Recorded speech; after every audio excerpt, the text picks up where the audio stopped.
น้ำใสไหลเย็นเห็นตัวปลา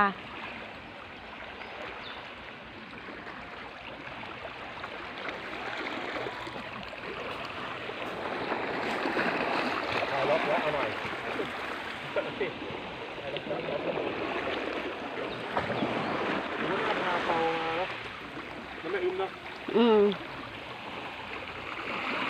อากาศมันครึ้มแสงมันก็เลยไม่ค่อยสวยเท่าไหร่